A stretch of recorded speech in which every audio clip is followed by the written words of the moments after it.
And also with me today, the Deputy Prime Minister, the Honorable Sean Richards, our Minister of Tourism, the Honorable Lindsay Grant, and our Minister of Environment and Cooperatives, Mr. Eric Evelyn, of course, our Deputy Speaker, Dr. Bernicia Nisbet, Excellencies of the Diplomatic Corps, and other senior officials of the government who have come to give support. My fellow citizens and residents, it is an honor and pleasure to be able to utilize this press conference to account to you on matters of national interest. Our government continues the careful management of the reopening of our economy, allowing our people to return to as near normalcy as existed prior to the COVID-19 global pandemic. Our excellent management of the pandemic has resulted in our being considered a low-risk COVID-19 destination. A key factor in gauging the control of the coronavirus is the R number, or reproductive number. This is, in essence, the number of persons each infected person may infect. Countries should aim to keep the R number below 1. This number is affected by a range of factors, including how infectious the virus is, the population behavior, population density, and measures put in place to contain the virus. We have successfully and consistently kept our R number below 0.3, which is considered excellent. This is indicative of our effective control measures in containing this deadly virus and the personal responsibility you took in changing your behavior and adapting to the new norms. It is for these reasons we see that the virus appears to have petered out in our community. However, it is still present all around us. We therefore must not become complacent because of our successes thus far. It is important for us as a country that values health and as a tourist destination to preserve our low-risk status, as travelers will prefer safe and COVID-19 low-risk destinations. We will also have a healthier and more productive population. The success of St. Kitts and Nevis in flattening the curve has caused some members of the public to behave as if COVID-19 is no longer with us. I ask our people to take note of the reality that COVID-19 is still with us, causing disruption of our lives, our economies, and debt within the region and beyond. The situation among member states of CARICOM as at August 10, 2020 may be instructive. Haiti reported as of the 10th August 2020, 7,611 cases and 182 deaths. Suriname was next with 2,306 cases, 29 deaths. Jamaica has hit the 1,000 mark, and its reported cases stood at 1,003 cases and 14 deaths. Bahamas, 878 cases, 15 deaths. Guyana, 554 cases, 22 deaths. Trinidad and Tobago, 279 cases, 8 deaths. Barbados, 142 cases, 7 deaths. Antigua and Barbuda, 92 cases, 3 deaths. Belize, 153 cases, 3 deaths. St. Vincent and the Grenadines reported 56 cases, St. Lucia 25, Grenada 24, Dominica 18, and St. Kitts and Nevis 17 cases. Of all independent states of CARICOM, St. Kitts and Nevis has the least number of confirmed cases, no active cases at this time, and no deaths. To God, we give thanks. The situation surrounding COVID-19 is still very fluid and challenging, and the statistics change from day to day. The experiences elsewhere, for example, in England, Australia, Vietnam, Germany, Hong Kong, and Japan, have shown that as countries relax restrictions, perhaps too quickly, after their apparent success at controlling the virus, they suffer a resurgence. Last week, for example, Australia was forced to declare a state of disaster in the state of Victoria, and it closed its border between its 2 most populous states, Victoria and New South Wales, for the first time in 100 years. Australia had 18,000 cases as at last week, Monday, with 221 deaths. Australia now has 21,084 cases, and the death toll has risen to 295. In May, when Australia's Prime Minister announced plans to reopen the country by July, its case count stood at 7,097 deaths. The morale is clear. Never become complacent. It is not over until it is really over. Germany, Spain, and Denmark have recently introduced drastic measures, including lockdown, to curb the spiraling of COVID-19 cases. Bahamas, Belize, Aruba, and other countries in our region have done likewise. Just this morning, we had the news coming out of New Zealand. New Zealand had hitherto been seen as one of the very successful countries in the management of the pandemic. Today, they have been forced to close. I think it is their largest town or state in response to a new upsurge in the virus. They had gone for 102 days without any confirmed cases. Indeed, it was a point of celebration when they had reached 100 days without any confirmed cases. So soon after the celebrations, they have been forced back into lockdown. The prescriptions given by our health experts must be faithfully and consistently followed, particularly relating to the wearing of masks in the company of others outside one's household, and the regular thorough washing of hands with soap. The observance of etiquette as it relates to sneezing and coughing will help us to protect each other, so long as all of us, I repeat, all of us abide by these simple rules. Please let us do our very best.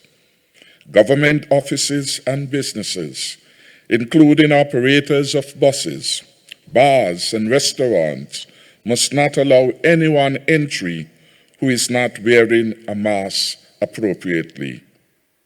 The fine for not wearing masks in the company of others in public can be avoided and must be avoided by simply wearing or carrying your mask with you at all times.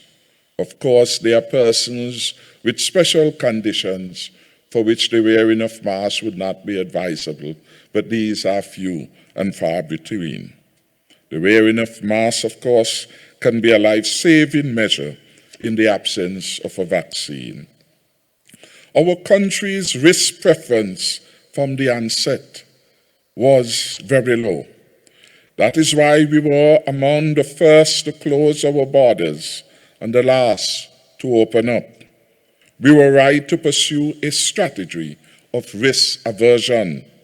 The experience from the region and elsewhere, to which I've just made reference, attests to the correctness of our stance. Our strategy continues to be anchored on the careful phased reopening of our economy and wider society. First, to reboot the domestic economy, we identified low-risk and critical sectors for opening up, starting with agriculture and the fisheries sector, in which it is and was easy to do social distancing given the nature of our farms. Our opening up of the agricultural sector was followed by other sectors such as construction, then manufacturing. At the level of the wider society, our churches are regular places of worship, and again, COVID-19 protocols must be observed there. Our schools are getting ready for opening up in September, and tonight on Leadership Matters, Permanent Secretary Vincent Hodge will join me as we look at this and other areas of this wider society. All sectors of our economy and the wider society, except for the hotel subsector, are back in business. I shall address this vital sector later on. What has happened so far? Our farmers and fishers are now gainfully employed. Our generous stimulus package has helped farmers and fishers to get back on their feet. Total fish landings for the second quarter of 2020, that is April to June, amounted to 144,460 pounds of fish valued at $1.7 million. This is up over the comparative period of 2019, when total fish landings were 144,320 pounds, valued then at 1.6 million. The fact that the second quarter result was better than that of the comparative quarter in 2019 is attributed to government's boosted support for the fisheries sector through our COVID-19 relief program. I'm advised by the Director of Marine Resources that 203 fishermen were assisted by the federal government, 123 of them in St. Kitts and 80 on the island of Nevis. Approximately $3 million were spent on fish trap wire, fishing line, hooks, rope, safety equipment, etc. A further $2.1 million have been spent on the agricultural sector, particularly for crops and livestock production. And the Director of Agriculture has advised that over 271 farmers have benefited. Our manufacturing plants are all operating again. As we speak, over 75% of all our manufacturing employees are back to work. Our retail and wholesale sectors have continued to do relatively well. All are opened.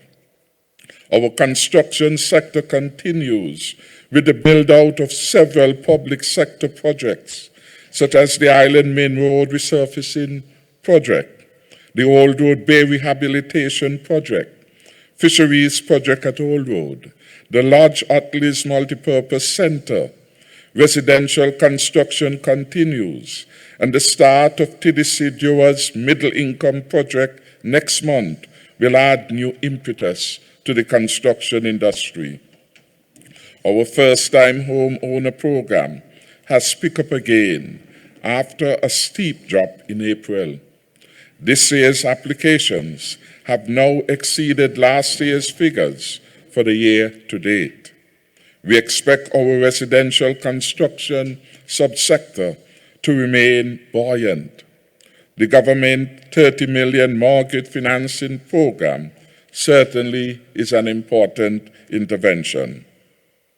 We have incentivized the CBI real estate market with a significant reduction in related stamp duty, now set at 2.5%. Private sector investment in residential and commercial properties is being encouraged. In order to further boost the expansion of jobs in the construction industry, our government is willing to sell lands at specially discounted prices to facilitate entrepreneurship in the development of residential and commercial properties. Property ownership is at the center of our efforts to create a stronger and safer future, with our people securing a piece of the rock, solidifying their stake in our beautiful country, and generating wealth in the land of their birth. For too long, our descendants were denied. Our generation deserves better, and we in government are committed to that stronger and safer future. Yes, our economy has been buffeted and battered by COVID-19. So too is the case all around the world. These are difficult times, but we are weathering the storm better than most. We continue to listen, review, and help our beloved citizens and residents where and when we can. All we have done with respect to our stimulus package in excess of $120 million, we have done without borrowing 1 cent. We are alone in this fiscal space, and we thank God for His blessings. Our savings, however, are limited, and the federal government has accordingly reprioritized its expenditures for 2020 to allow us to respond to COVID-19 and the huge threat it poses for the displaced, the unemployed, the poor, and the needy in our country. I turn now to the hotel sector reopening. Based on discussions with stakeholders in the tourism sector, it is expected that should things go as predicted, we shall be ready to open our borders by October 2020. An expansive training program is being spearheaded by the Ministry of Tourism in collaboration with the Ministries of Health and Civil Aviation. It aims to train over 5,000 persons in the industry at no cost to participants. I'm advised that this type of training carries a cost normally of about $100 per participant. But given the need to ensure all will benefit and can be certified by the Tourism Authority, the training is being offered free of cost. There is further good news. And the good news is that our major hotels are committed to St. Kitts and Nevis, and airlines are showing high interest in bringing their passengers to our shores. Marriott is still committed to St. Kitts and Nevis. A new general manager has arrived on island recently, and I gather that she will be the one to guide the operations forward. COI has advised that it has been in touch with Hilton, and it will reopen in the last quarter of 2020. Park Hyatt is expected to open fully in October 2020, providing work to its 180 employees. I am pleased, however, to learn that its Fisherman's Village restaurant is already open for business. The Royal St. Kitts Hotel is functioning, albeit in a reduced capacity. Tomorrow, the Minister of Labour and I will meet with the management of Four Seasons, and we will report on this on a later date. Generally, confidence in the business community remains good. This is due largely to our excellent management of the economy prior to COVID-19, which saved lives and kept our citizens and residents safe. Foreign investors are showing high interest in doing business here in St. Kitts and Nevis. And of course, as a responsible government, we are encouraging them to do so. For the year so far, January to July, the number of business licenses reached its highest level of 463 approvals, compared to 414 over the comparative period in 2019 processed to the Ministry of Finance. This achievement is commendable given the dramatic fall in applications for businesses experienced in April 2020, directly attributable to the uncertainty and unpredictability brought on by COVID-19. July has been our best month so far, with 101 approvals granted. We commend the entrepreneurial spirit of our people as they utilize the opportunities for new forms of income generation in the face of COVID-19. We see entities diversify into mass making and producing hand sanitizers right here in our islands.